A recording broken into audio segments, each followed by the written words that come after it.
지급결제의 원리와 금융시장 인프라의 디지털화. 이 카드로 책값 지급할게요. 그리고 최종 결제는 내일 오전 11시쯤 될 거예요. 앞에 문장을 읽으면 의문점이 생기지 않는가?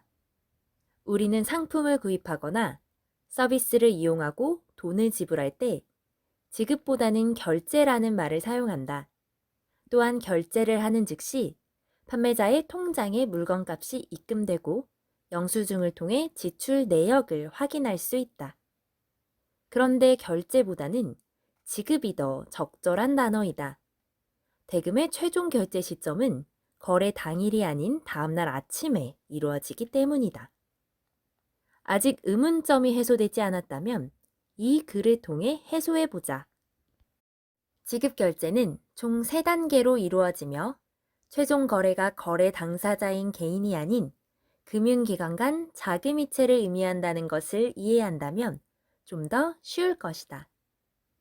지급 결제의 3단계, 지급, 청산, 결제. 출근길 모닝커피를 사거나 부모님께 용돈을 보내거나 공과금을 납부하는 등 우리는 매일 지급 결제 활동을 수행하고 있다. 지급 결제란 경제 주체들이 지급 결제 수단을 이용하여 각종 경제 활동에 따라 발생하는 거래 당사자 간의 채권, 채무 관계를 해소하는 행위를 말한다. 지급 결제의 3단계는 지급, 청산, 결제이다. 지급은 물건 대금을 내는 것, 청산은 금융기관 간 주고받을 금액을 계산하는 것, 결제는 실제로 자금을 주고받아 거래가 최종적으로 종결되는 것을 의미한다. 1단계, 지급. 지급인이 자신의 돈을 수취인 앞으로 이체해 줄 것을 의뢰하는 것으로 개인이나 기업 등 경제 주체가 지급 결제 수단을 이용하여 대금을 지불하는 것이다. 지급은 주로 경제 당사자와 금융기관 간에 이루어진다. 2단계, 청산. 경제 주체가 지급 결제 수단으로 결제한 내역을 확인하여 최종적으로 경제 주체들이 거래하는 금융기관 간 주고받을 금액을 계산하여 확정한다. 청산은 주로 금융기관과 청산기관 간에 이루어진다. 3단계, 결제. 청산을 통해 산출된 금액을 지급인의 금융기관 예금계좌에서 인출하여 수취인의 예금계좌로 입금하는 금융기관 간 자금이체 단계이다. 결제는 주로 청산기관과 결제기관 간에 이루어진다. 디지털 경제에서 일어나는 가장 큰 특징은 지급, 청산, 결제 등이 비대면으로 수행된다는 것이다.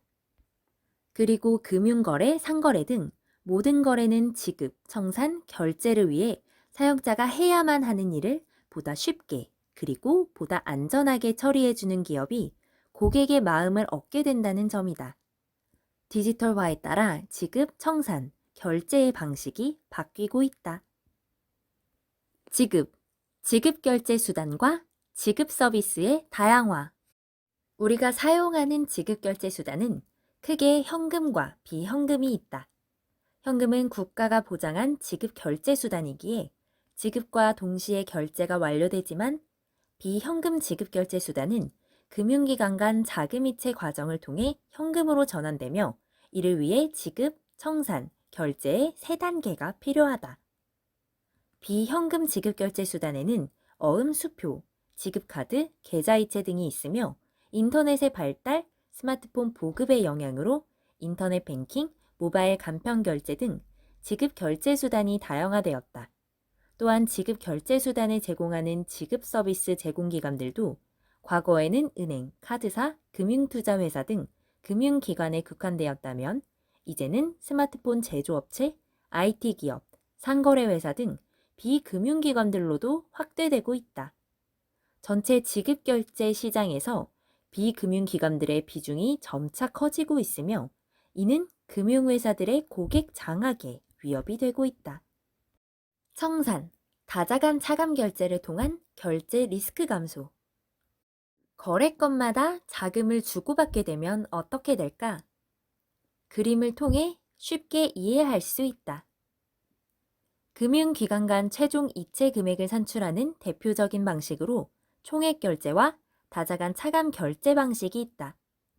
총액 결제 방식에서 결제를 위해서는 총 170의 자금이 필요하며 A기관은 결제를 위해 40을 보내고 100을 받는다. 반면 다자간 차감 결제 방식에서는 총 120의 자금이 필요하며 A기관은 자금을 보낼 필요 없이 60만 받으면 된다. 즉, 다자간 차감 결제 방식을 통하여 청산을 하면 금융기관들의 자금 부담을 줄여 단기 자금 부족으로 결제 불이행이 발생하는 유동성 리스크를 줄일 수 있다. 다자간 차감을 위해서는 시장에서 발생하는 기업이나 개인들의 소액결제 내역을 정산하여 금융기관별 교환할 차액을 산출해야 한다. 금융기관 간 자금거래 청산은 주요 소액결제 시스템의 대부분을 운영하는 금융결제원이 수행하고 있다. 결제. 최종 결제는 오전 11시 이곳에서. 금융기관의 예금 계좌를 관리하고 금융기관 간 자금이체를 통해 최종 결제를 수행하는 곳은 어디일까? 바로 우리나라의 중앙은행인 한국은행이다. 금융기관들은 예금 지급준비금 및 지급결제자금 등의 용도로 한국은행의 당좌 예금 계좌를 개설하고 있으며 한국은행은 금융기관 간 자금이체 업무를 수행하는 거액결제 시스템인 한은금융망을 운영하고 있다. 금융결제원이 전날 거래된 금액을 청산하여 차액결제를 한국은행에 의뢰하면 한은금융망에서 매일 오전 11시에 금융기관이 한국은행에 개설한 예금 계정 간 자금이체를 통하여 최종 결제를 수행한다. 금융시장 인프라, 지급결제 시스템. 서비스를 이용하거나 물품을 구입할 때 현금, 계좌이체, 신용카드와 같은 지급수단을 사용한다. 기업도 원자재를 구매하거나 직원에게 급여를 줄 때 계좌이체, 어음, 수표 등의 지급수단을 사용한다.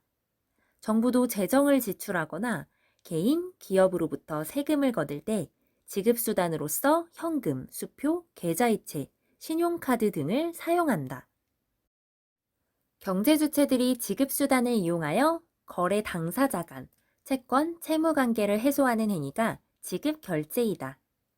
경제주체들 간 지급, 금융상품 거래에 대한 청산, 결제 또는 기록할 목적으로 사용되는 지급결제 시스템을 금융시장 인프라라고 하며 지급결제 시스템은 지급수단, 참여기관, 운영조직, 업무 처리 규정 및 절차, 전산 시스템 등을 구성 요소로 한다.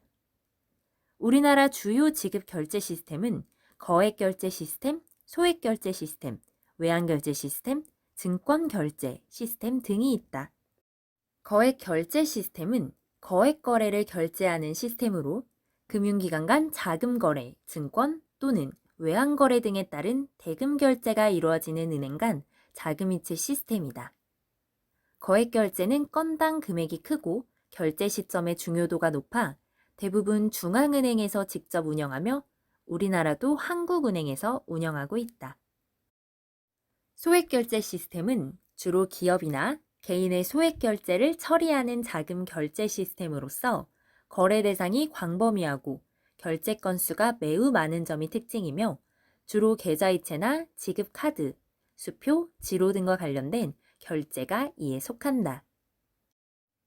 소액결제 시스템은 금융결제원에서 운영하는 어음 교환 시스템, 지로 시스템, 금융공동망, 전자상거래 지급 결제 시스템과 카드사가 운영하는 신용카드 결제 시스템이 있다. 외환결제 시스템은 외환 매매 거래 당사자들이 매도, 매입 통화를 서로 지급 수취하여 채권 및 채무 관계를 종결시키는 지급 결제 시스템이다. 국내 기관과 외국 기관 간 환거래 은행을 통한 결제는 스위프트를 사용하고 국내 기관 간 외국 기관 간 외환 동시 결제는 CLS 시스템을 사용하며 국내 기관 간 외환 거래는 금융결제원의 외화 자금 이체 중개 시스템을 사용한다. 증권결제 시스템은 증권이 거래된 이후 증권을 인도하고 대금을 지급함으로써 거래 쌍방이 채권과 채무를 이행하여 거래를 완결시키는 지급결제 시스템이다. 우리나라는 한국예탁결제원에서 시스템을 운영하고 있다. 4대 지급결제 시스템의 디지털화 확대. 2019년 9월에 한국예탁결제원은 전자증권 시스템을 전면 가동했다. 2019년 12월에는 금융위원회가 주도하여 지급결제를 공유하는 오픈뱅킹이 시작되었다. 금융회사들의 디지털화 못지않게 금융시장 인프라의 디지털화도 발전하고 있다. 금융회사들과 테크핀, 핀테크 등은 디지털화된 금융시장 인프라를 어떻게 활용하느냐에 따라 경쟁력이 결정될 것이다.